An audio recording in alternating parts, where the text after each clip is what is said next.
On this episode of Industry Relations, Rob and I talked to Matthew Marx of Evocalize on the new FCC rules and regulations regarding lead aggregators and real estate. Join us. This is Industry Relations, a podcast that's at the intersection of real estate and technology from an insider's perspective, with Rob Hahn and Greg Robertson. Hey everyone, and welcome to another episode of Industry Relations with Rob and Greg. This is your co-host, Notorious Rob. If you're watching on video, the guy who has torso issues is my co-host, the fabulous Greg Robertson. Hola. Woo! Hola. How the hell are you, bro? Good, man. As we were talking offline, I was going to give a shout out to James Hahn, who I played golf with yesterday. He's a tour pro. Unrelated to you in any sense, but we had a great time. We're probably related somewhere back in the days. All the Hans actually come from the same clan. Oh, okay. I vaguely remember there was a girl in college, and she kind of, we kind of like were thinking like, hey, should we date or something? It's like, oh, your last name's Han. We can't. We're family. We're not allowed. It was one of those things. But I saw you were at like some TPC course in Scottsdale. Yeah. Tough job, but somebody's got to do it. Yeah, let's talk a little bit more about how much we care about the working man. I'm working. But listen, all jokes aside, I mean, today we actually have a pretty special episode. So I think a couple of weeks ago we teased when we were actually talking about the new FCC ruling. Yep. We had mentioned that you and I are basically a couple of idiots on the internet, who don't know jack shit about it, and we're like, wow. And we said at the time we were going to try and bring someone out who really is an expert, who really does know the topic. And today is that day. Please welcome Mr. Matthew Marx to the program. Matthew, how are you? Living the dream, guys. Thanks for having me on. Thanks for coming on. Thanks for sharing your knowledge and wisdom for us. Before we start, why don't we start with just like your background, your company, a little bit about both, and how you sort of got to know about this, and then we'll delve into the issue directly. Sure. Sounds good, guys. Thanks again for having me on. I, contrary to popular belief, I am an idiot in many courses of areas of my life. So just ask your wife, right? Thank you. Yeah, exactly. So, and my buddies. So thanks for making me feel at home here. Contrary to what I've been doing a lot of talking about lately, I am not an attorney. So I'm going to throw that out right at the outset. But I do, because of what I do, I have gotten pretty deep into the bowels of the FCC and TCPA. I'm actually an engineer. I was a software engineer when I started out my career. Did a lot of different things, strategy consulting, product management in the software world, and then prior to founding my current company, Evocalize, was a part of the leadership team of a marketing technology provider that we took public back in 2012. And then we started experimenting with some of the things that became Evocalize back in the 2014, 2015, 2016 timeframe, and kind of evolved into what it is today. And quite simply, we at Evocalize we aim to give every loan officer, every real estate agent, every team, every restaurateur, every local marketer, an expert digital marketer and a data scientist in their back pocket, working with them every single day through the use of software and machine learning and artificial intelligence. Mm-hmm. And by doing that, give them the ability to generate leads like a portal or like a lead generator, but to do it on their own. And we do that not directly working with a loan officer or real estate agent one-to-one, but we do that through their parent organization. So through their franchisor, through their software tool provider, and we give them the tools, then the technology to automate this pretty sophisticated marketing for each individual practitioner. Right on. How long have you guys been around? Because again, Greg is like the OG of prop tech space, so we're like, who's Evocalize? So how long have you guys been around? And congrats on all the success, by the way. Yeah. Thanks. Every day's picking up the shovel, putting it in the dirt, right? So I think you guys also partner with vendors too, don't you, on their technology? We do. We Integrations, run, We do. Yeah, sure. And sadly for me as a founder, so to your question, Rob, we've been we've been around almost 10 years. We actually started with the portals. So we actually built infrastructure for a number of the portals. Realtor.com is actually one of our largest investors, their parent Move. And we still do a lot of lead generation infrastructure for the portal levels. And then sadly, as an entrepreneur, we're white labeled and silently and hidden to a large extent by a lot of the industry. So we have about 1 million in the real estate industry specifically. About 1 million users on our platform, and more than 100,000 monthly unique users that use our software every month. Is kind of a better gauge to how large you are. I think in this industry, you guys aren't really a startup at this point. I mean, you're 10 years around. We're a startup, man. That's pretty mature, man. You know, that's all right. So the venture capitalists say they have a point of view. So let's dive into the issue here. So the FCC ruling, tell us what it is. Give us a 30-second sort of view, and then we could dive into, I think, some of the details. Sure thing. Well, to start, a lot of people, there's a lot going on in these industries right now, right? And so, commission lawsuits and interest rates and inventory levels and maybe the NAR as a cherry on top. And so a lot of people have missed this topic. So thank you for raising it, because I think it's really important, regardless of us and anything else out there. It's really something that's going to be pretty seismic.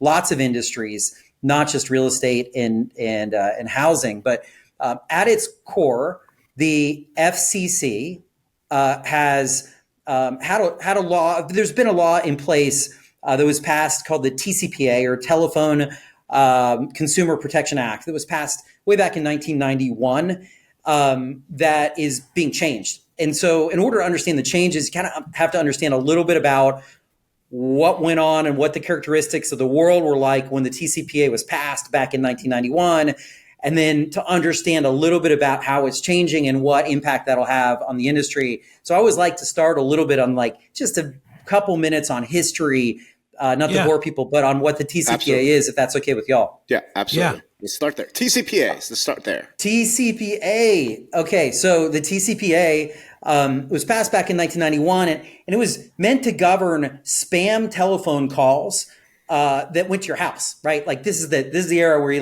took a phone off the wall with a big long cord on it and wandered around as far as that radius would let you wander around with the cord, right? And it was really meant to keep folks from barraging your home phone with calls and ringing your home phone number all day long. And it's been updated a little bit and tweaked a little bit along the way, but it implemented penalties for folks who spammed your home phone, right? And so what this particular, and it's been updated a little bit and tweaked along the way, but this particular change is really important. And so, so I want to dig into what that means. Is TCPA what created the Do Not Call registry? It is a part of the TCPA, yes. Okay, all right. That's right. So we understand. All right, cool. So that's TCPA. Right.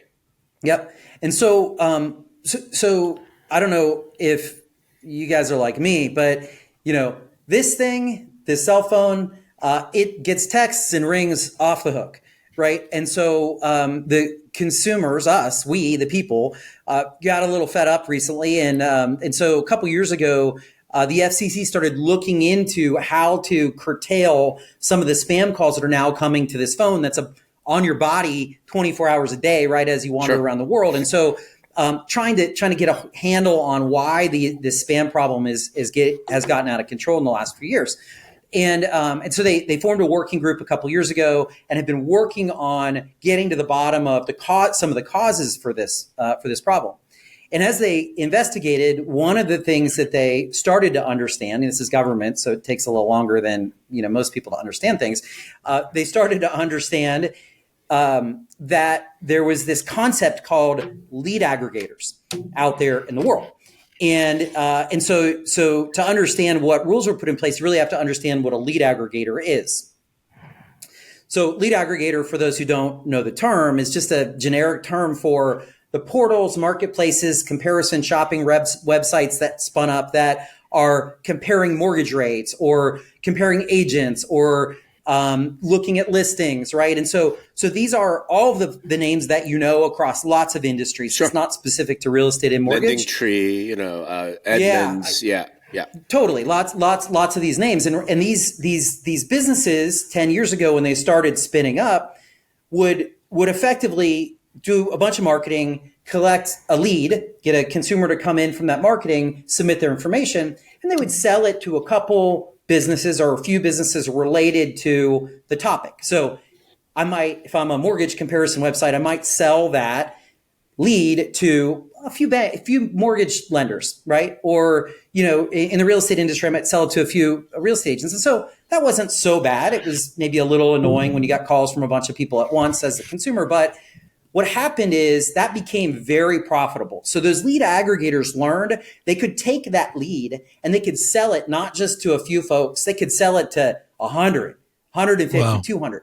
Wow. And they didn't just sell it to folks in that industry. They started selling it to all kinds of folks. So a mortgage rate comparison ad might lead to a lead that might be sold for $50 or $100 to a home improvement website store. And so I mean, just like any business, right? Like you find that if you're an agent and you can sell that one home, if you can sell that home to every bidder that's bidding on that home, you would do that because you'd make a lot more commission, right? And so that's what happened to these like lead aggregation websites. The problem is there was then a race to call the consumer from 100 or 150 or 200 people in some cases, and that exacerbated this spam call. So that's really the root of the problem that this legislation was aimed to solve. Which we all understand because we're all consumers and we all get victimized. Like, God, it's like try putting your information to like healthcare.gov and see what happens. Things like that. We all, so, okay, that's the context. So the new rule is what? So the new rule that was passed on December 13th by a 4-1 vote. So there was one dissenter, and I'll explain why. I think it's important to understand why there was a dissenter on this, because maybe, yeah, but there were, there were at least the public reasoning was sound. I think to me at least as a human on this issue that everyone should know about. But so 4-1 verdict passed on December 13th, and what this does is this changed just a number of things about the TCPA. But the most important to I think your listeners is they closed this lead generation loophole, or they're attempting to close it.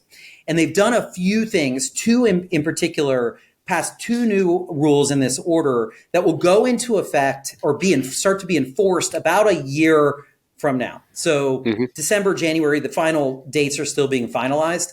So we have a little bit of time, not a ton of time, to adjust to these rules.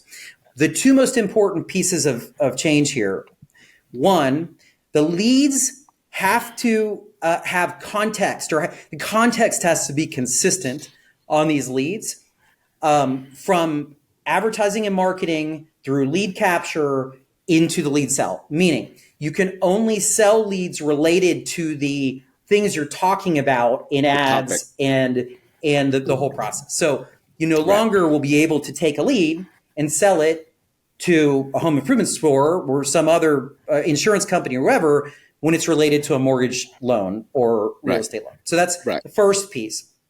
Yeah, but if I'm a marketer, I could go, I'm marketing to homeowners, attention homeowners, and that gives a wide berth, right? It can, but then, your advertising is potentially not as effective then. Because it's not that targeted. When you're dumbing it down, you're making it more generic. Yeah. So that's going to be the balance here, and it's really going to be settled in, I think, the courts, when the FCC starts, which they will, start bringing lawsuits and making examples of these folks when this starts being enforced. So that's one. That's not the most important, by the way. The second change is the most important. And that's one-to-one consent. Right. So now, whereas before, one of these these lead comparison websites, aggregators, could market, bring someone in, gather their contact information, and then sell it to lots of people. Now you need, when you gather someone's lead for the first time, you have to gain that consumer's explicit consent for each person you're going to sell, each business entity you're going to sell the lead to, one-to-one in advance. And it can't be hidden in terms and conditions off to the side. It has to be, they actually used an example, which is a blank checkbox list with the end person who's going to make the call and a blank empty checkbox, and the consumer is going to have to opt in to check those checkboxes of the people. So that they could want they to call use them. some sort of like, check here if you agree to receive messages from all partners of XYZ Corp? They have to name them, and the consumers have to opt in explicitly one by one. At least that's how the FCC has presented it. Because I mean, government moves slowly in a lot of ways, right? But like, that's a pretty obvious get around the rule, and so they really were very specific and particular in their verbiage and suggestions to make sure that it's named one-to-one opt-in consent that's required for these lead aggregators. And I would assume the key issue here is just opt-in, not an opt-out. It's not here. We're going to send it to all these 17 people. Opt out of the ones you don't. You actually have to opt in. You do one-to-one. Okay. Yeah. So, very cool. So what do you think happens, y'all, when that goes into effect and you're a lead aggregator and you're used to selling a lead to 100 people, and all of a sudden you're at the consumer's whim on like how many boxes are they going to check to have someone call them, and what are those boxes going to be about, right? What is the I don't know. Yeah, the industry thinks 1 to 2. Right. Yeah, I mean, I think I would never underestimate how copywriters and marketers can kind of look at these things and get around them. I mean, let's just take example right now, put it some context to our industry, right? So the one thing I can think about this is like Zillow's, famous, and I'm not even sure, maybe Matthew, you know a little bit more about this now, because Rob and I weren't up to date on whether Zillow still has this, what they used to call the 300 monster, where it was 3 agents on a page, and then you would say, yes, I'd like to hear, I'd like more information about this. And then I guess whatever agent was paying the most got that lead. But or I'm not even sure if they were round robbing it or all 3 of them got it or whatever. Do you know how that works and like how this would impact that situation specifically? Well, I won't talk specifically about Zillow's lead generation. We know more. We actually run lead generation for some of the portals, not for Zillow's. Our technology runs a bunch of lead generation for them, but so we're kind of impacted on both sides of this, as from a company perspective. But the lead generators have all kinds of different monetization schemes for this, right? Like there's even the concept of aged leads today, which are leads that are old. Right. And so there are folks who buy aged leads, throw them in a contact nurture database and nurture them. And so, if you didn't get consent up front on a one-to-one basis, if you're a Zillow or anyone in the space and you get consent, I want to hear from this agent and this agent and this agent, then you're good. As long as you document that process, our understanding from the FCC is that you're good. You check the box. But okay, if you get a lead what if and then sell it, you're in trouble. Yeah. What if the copyright? I'm sorry. Before we move on to like the what ifs and the scenarios, can I ask a question about like the understanding of the rules as they actually are today?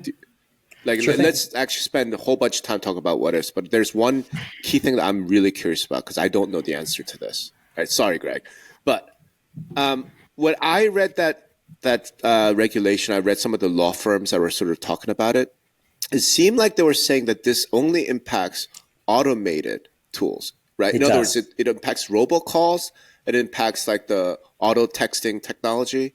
So is the idea that you could buy one of these leads from an aggregator, and as long as I individually pick up the phone and call, that is not covered by this? Like, what's the status of automation versus manual? It's an important point. I'm glad you brought that up, Rob. This is the vast majority of these calls and texts are automated today. And that's going to even get worse with generative AI and voice, voice copying and all the stuff that's coming up right now. And so that is the focus of this law. Nothing in this ruling prevents a human from picking up the phone and calling someone. The problem with that, obviously, is scaling that is difficult and expensive. And so you're 100% right that this rule specifically focuses on text and phone and an automated what they call robocalls. So what about email? Clear. Oh, go ahead.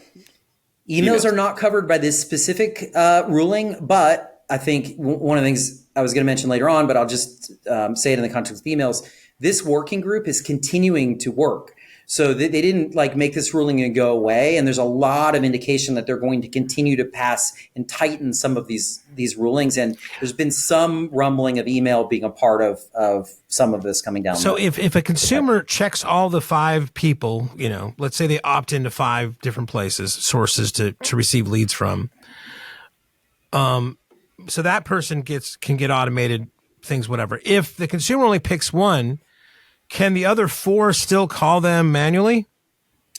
This is a gray area that will be settled by lawsuits, but the letter of the law, as we understand it, and the industry understands it now, yes, other people can call manually as long as it's a human calling and they can prove it. Right. God. So okay. I think it's like a loophole that they should have understood, and It should almost be called like the Keller Williams loophole, because this is really, really specific. I happen to know Keller Williams agent teams have a very specific thing, and I'm sure other teams do as well. The hour of power, you guys know about, where the team members get in a room and for an hour they're actually dialing. So it's a manual thing. It's not automated. It's not a robo dialer. So my understanding is under this, your understanding of this rule, Matthew, I'm just using one example that is very, very well known. There's nothing that prohibits an agent or a team from calling expired listings.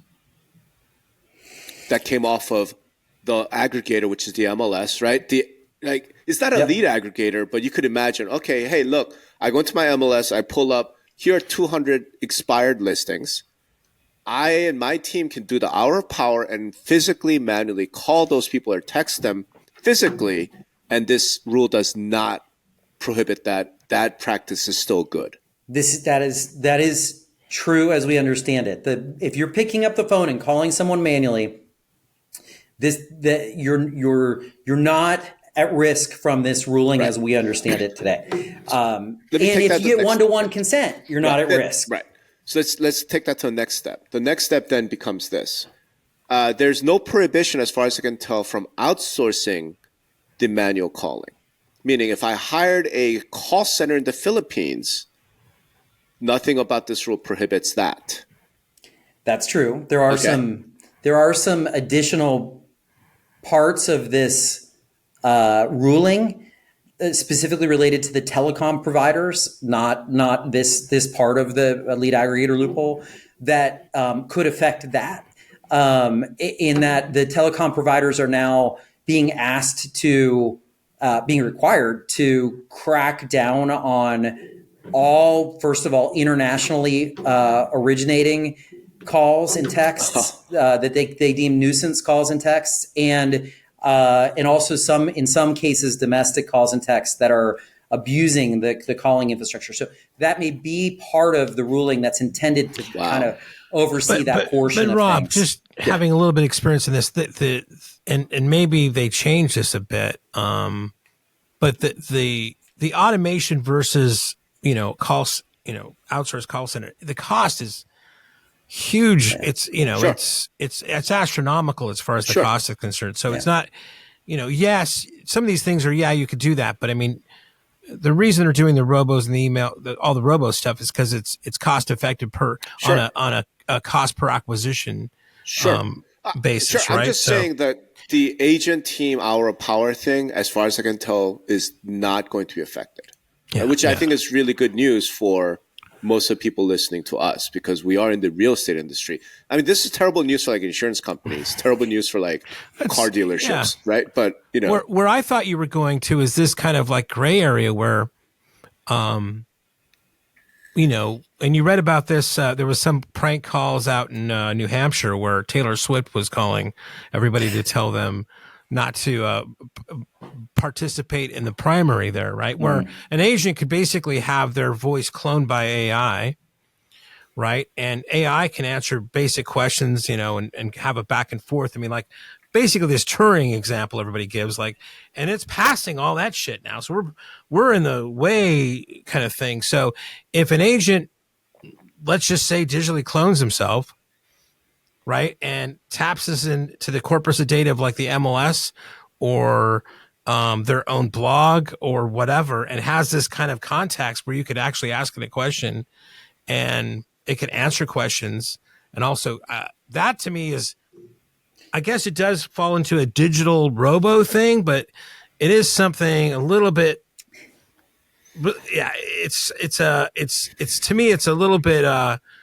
How do you prove what happens, especially with what who's actually doing the calling? Well, it's my voice, it's my individual knowledge because I've had it, scrape my blog for the past 10 years. And I'm a realtor and I belong to the MLS and it has that data in there. What actually is automated, human versus automated fucking machine, man.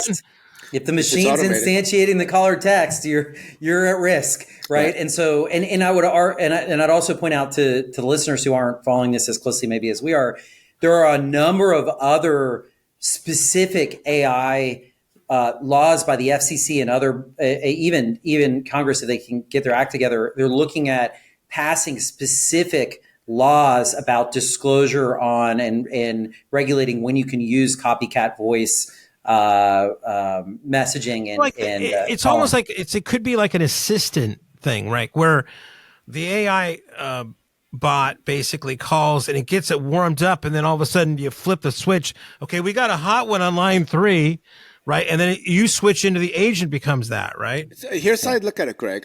I don't think I'd be the company that wants to test that and have the FCC sue me. I'd want somebody else to do that first before I decide to do it. And I assume, so there are a couple questions. Number one, what is the penalty here? So let's say you violate this, right? Right. Good question. What's the penalty?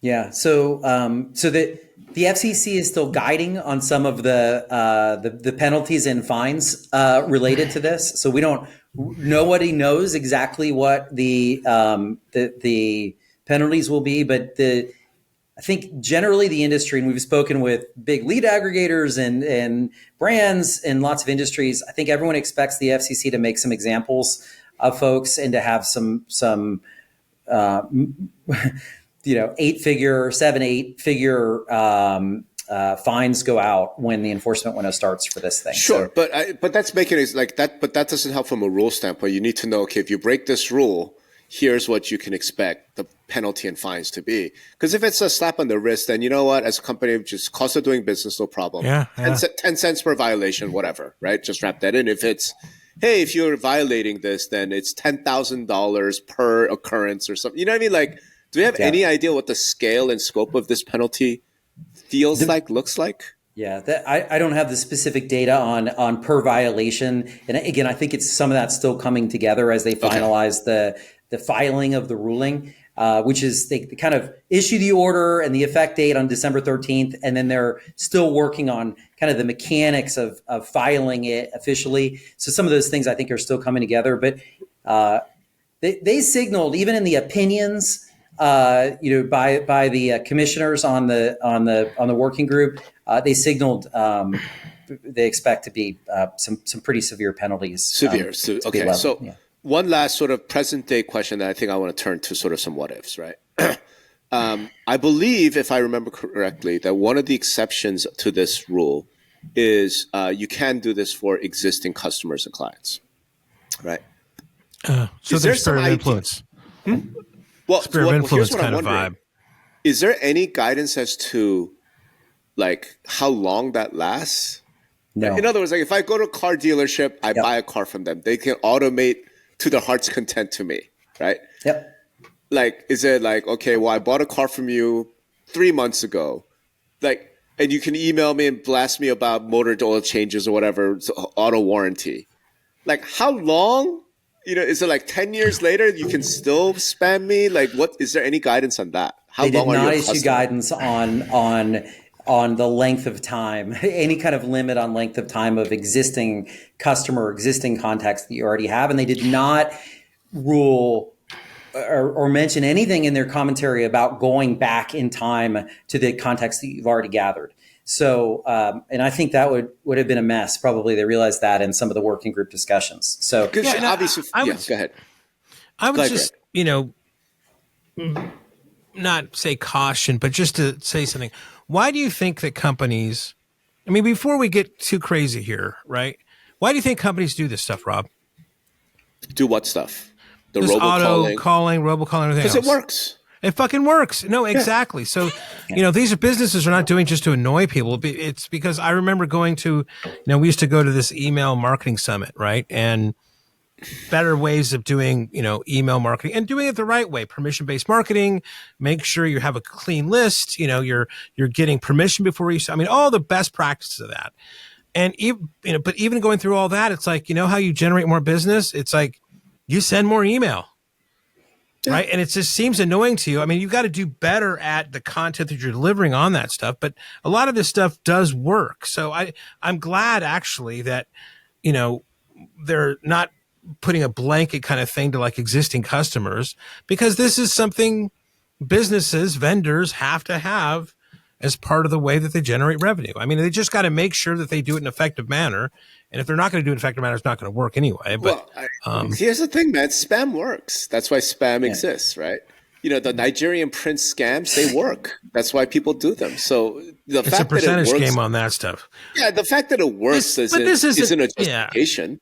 Right. But I don't know if this is like, there's spam and there's legitimate, like, marketers trying to get their message out too. What's the difference? In your mind, what's the difference between spam and legitimate marketers trying to get their message out?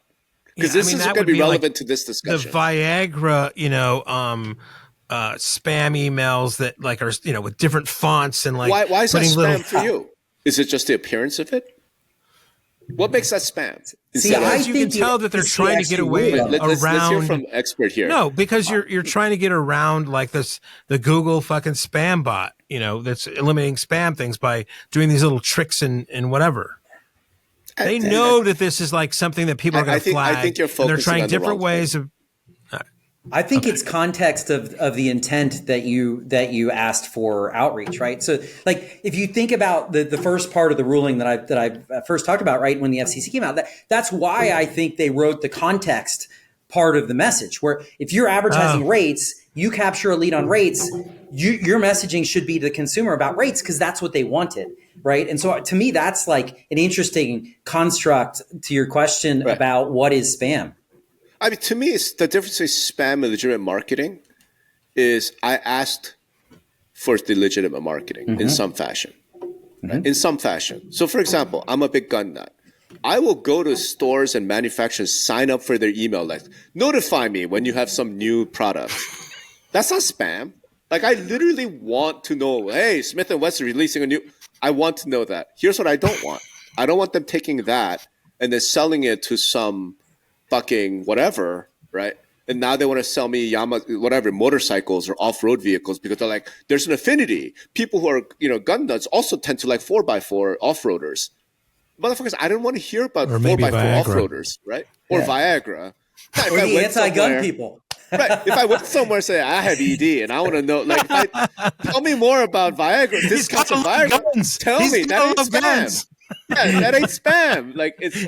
And I think that at the heart of all this, obviously, something that I think every single person, even if you're in the marketing spam business, agrees, which is it's annoying to just get my phone, especially the text, get hammered. So before I move on to like one quick question, Matt, do you know if there's any sort of exception for political parties? Oh, yeah. Great question. That has come up on other conversations I've had, but there's nothing that we can see that we've been able to find in any of this ruling that changes anything. But there are some exceptions for political parties on a number of the opt-out rules. Can spam and so on. Can spam, exactly. So these motherfuckers are just protecting their own. Like, what the fuck? I can't tell you how many times a day I opt out from the same like political donate message on my spam. I hate that thing. I got a Nikki Haley text just seconds ago, actually. I get them all day long. Yeah, I know, and I'm getting from everybody. I'm like, what about me makes you think I'm a Biden voter? Like, what? And yet, spam 14 times a day. And I don't live in a battleground state. Right? Neither do you, Greg. Could you imagine if you lived in like, oh God, I don't even know, Wisconsin? Ohio? Ohio? Like Michigan? All right, so we know it's imperfect. But the idea behind this, I think, fundamentally comes down to, look, market to people who want to be marketed. That's right. Okay, I've got a question. To that.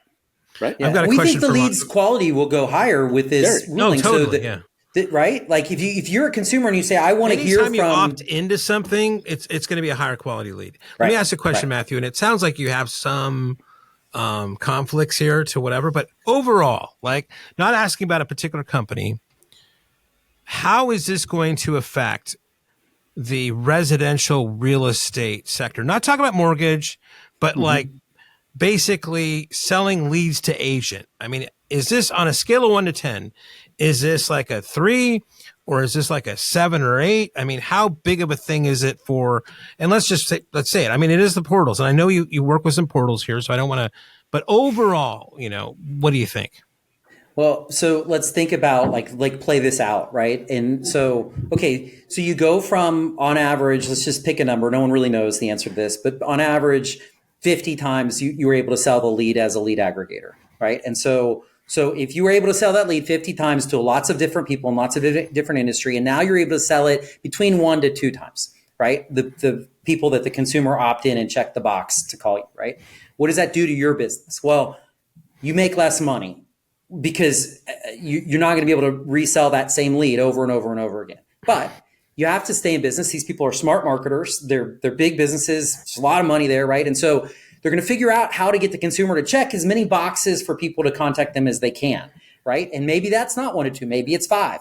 No one really knows yet, right? So regardless, it's probably not going to be 50, right? And so the cost per those leads are going to rise, and the volume of those leads, just pure supply and demand, are going to fall, right? And so there are some people that think that 90% of the lead volume in the residential real estate space will go away. I'm not one of those people that thinks that that large of a volume will go away in the space. I think you'll lose double-digit percentages of the leads that are being purchased. And I think, so at the same time, I think people who are buying leads need to think about diversifying how they generate leads and how they build their business. Sure. You buy some, maybe they go up in cost, but they're higher quality, right? Because you're not a race to call battling with 50 other companies. But you probably don't want to bet just on that, because even if these are the only changes, they're going to have an impact. They're probably not going to be the only changes to these laws. So I think diversity is really important for the industry as we look to, the next year of putting things in place to get around this. I just tell you, Rob, I mean, as we say here time and time again, there are no coincidences, right? And this seems to me... Robertson, conspiracy theorist. All right, let's hear it. I mean, it's just, with the CoStar, you're listing your lead. I mean, they're battling basically the way that normal portals generate leads, right? Zillow's not going to be impacted by this. Well, I mean, I think they're going to be impacted. Absolutely. I don't know how big they are, but I think they are. But they're basically there's a lot of things that are basically taking the existing way of making money off of this off the table, and then all of a sudden, a new entrant comes in, right? Like with a lot of different things here. I really just don't see the giant. Matthew, is Zillow going to be impacted by this? I think every portal and every industry is going to be impacted by this. Absolutely. There's no question about it. I don't think the industry understands how much these folks monetize the leads that they gather beyond what you see when you see the 3 choices, right? Let me select 3.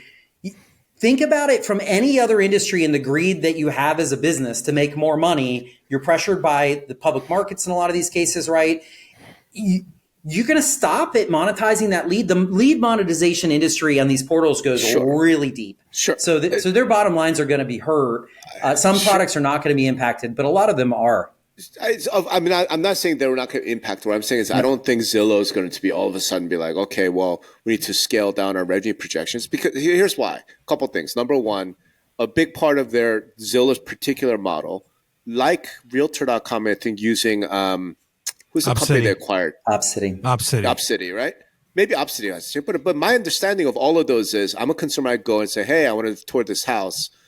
An Opcity employee or a Zillow employee first contacts me. Okay, tell me a little about you, qualify you a little bit, and then say, okay, it's like a warm handoff. I'm going to connect you with a realtor right now. Do you know what I mean? Like, there's nothing about that I think these they do that rules, in some markets, but in some markets they don't. So in the markets they don't. There's okay. Look, great. Based on that, here are 3 realtors, the premier agents. Well, and what about the marketing that they use to get someone into the funnel? And then what about other industries that they sold those leads to, or participated in beyond the core industry that they're dealing with? Right? Like, I think lots of the real estate industry buys mortgage leads, because if you're shopping for rates, you're in the industry looking for potential. I think that crossover is probably going to be very problematic, but Zillow specifically, I mean, we all know that mortgage leads and showings is like a humongous part of their overall strategy. So I think the Zillow person will be like, hey, while I have you on the phone, do you have a mortgage? If not, can I hook you up with our preferred lender, or can you just buy Zillow home loans? My point is, I think they'll figure it out. I think the guys that really get impacted, like I said, to me, are like the insurance guys. Because just about every insurance that I'm aware of, like there's some comparison shopping, auto insurance. Like every time I've gone and search for auto insurance, so all these aggregators, I think it might be like, auto sales could be humongous impacted. I could see a lot of that, right? So I don't think residential real estate in particular gets hammered, Having said that, I do have another question, because again, I haven't read it carefully. Is there anything in the rules?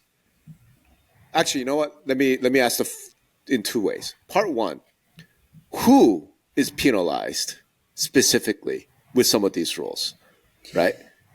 So our understanding from the ruling, again, these are a lot of these are our understandings, because they've been a little skinny so far in some of the details related to how this is going to be enforced. But our understanding is the person who generates the lead and gains the consent is going to have to prove that consent when they monetize the lead downstream.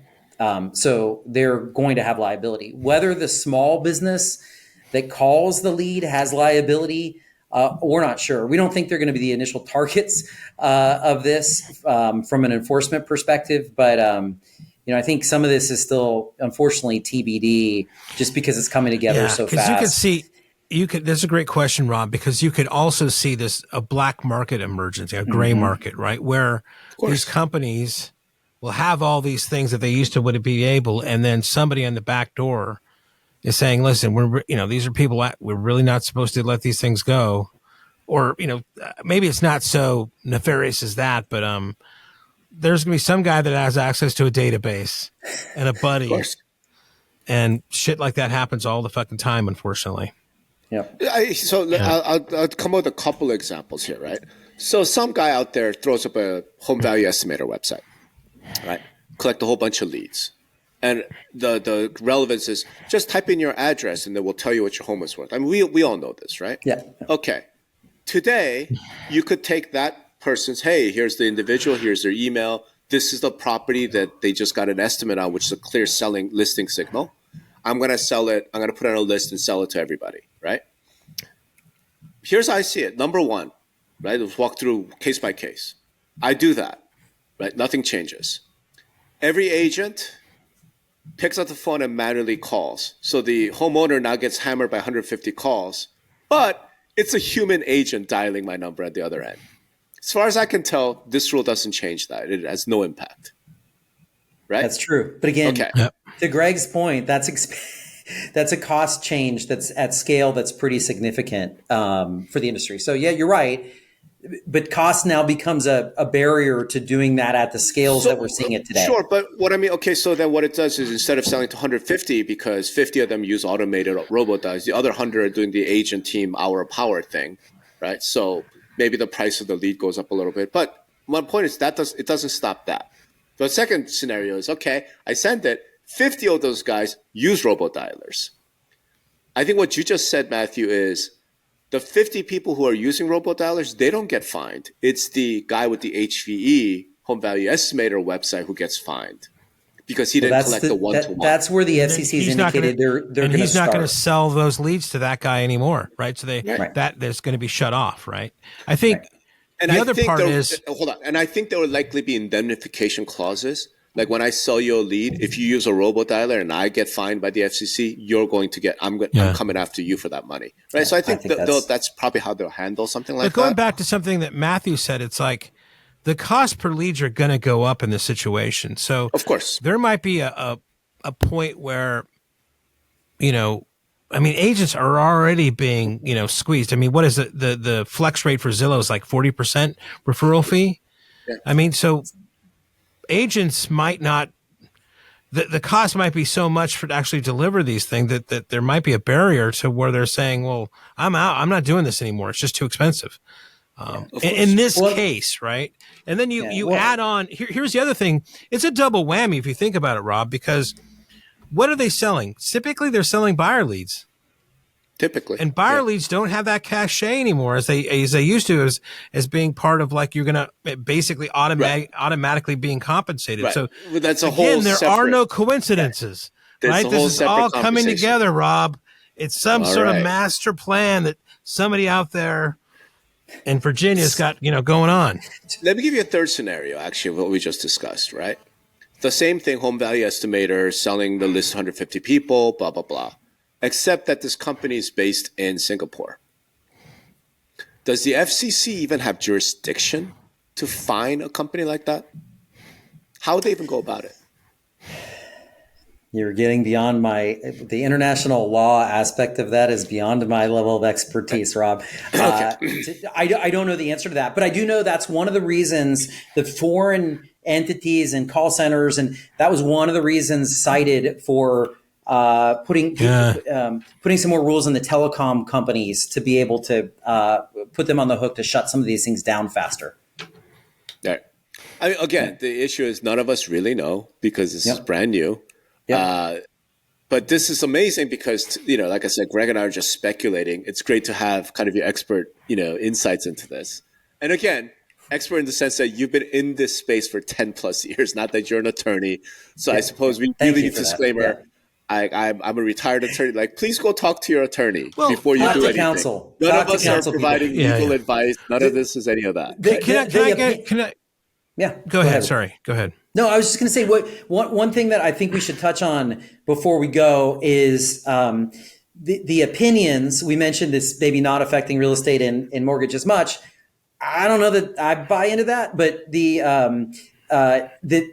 the commissioner, specifically the one dissenter, the reason he dissented was not that he didn't agree that spam was a problem, not that he didn't agree with the spirit of the rule. He worried about the impact, the massive impact this would have on small businesses, and they specifically cited real estate and mortgage as two in their investigations that they believed would be disproportionately impacted by these rules. So, that's them talking. That is something disproportional. It's interesting. Apparently, that guy would have some insight in like where these practices are being done, and it sounds like it is a lot in real estate. He spent 2 years investigating it, right? So they've dug in quite a bit to the. Okay, the I have a question. Okay, you first, and then my question. Let's try and wrap. Let me go back to the thing that I said. You're in this space, right? And we're going through. And I hate, everything seems to be about these commission lawsuits, but this whole notion of buyer agent compensation is a thing. And you're working with these portals where basically that's been their bread and butter forever. Is this a nuclear bomb going on with portals with this kind of these new rulings that might say that automatic compensation, so to speak, goes away? I mean, how big of an impact do you think these, I mean, what are behind where the room where it happens? What are they talking about in regards to this?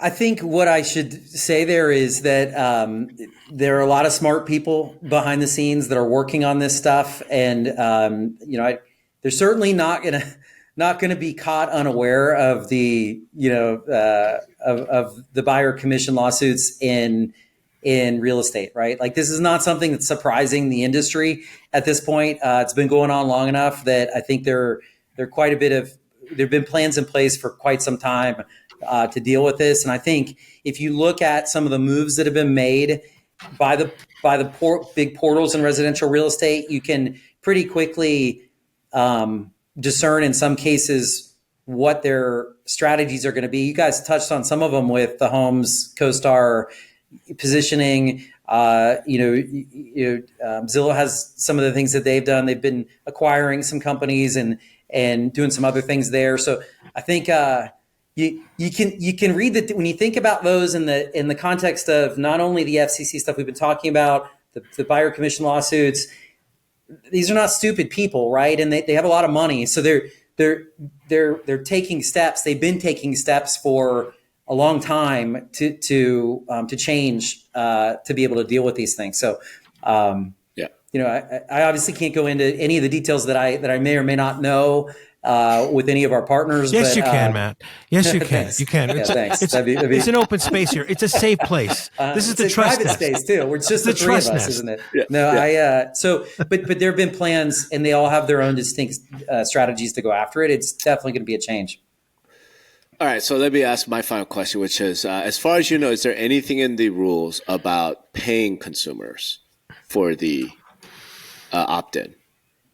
I don't think that we didn't see anything in this particular change to the TCPA that changed anything with relation to compensating consumers directly, if that's what you're asking for. That's what I'm asking, right? Because I could easily see somebody saying, hey, you know what?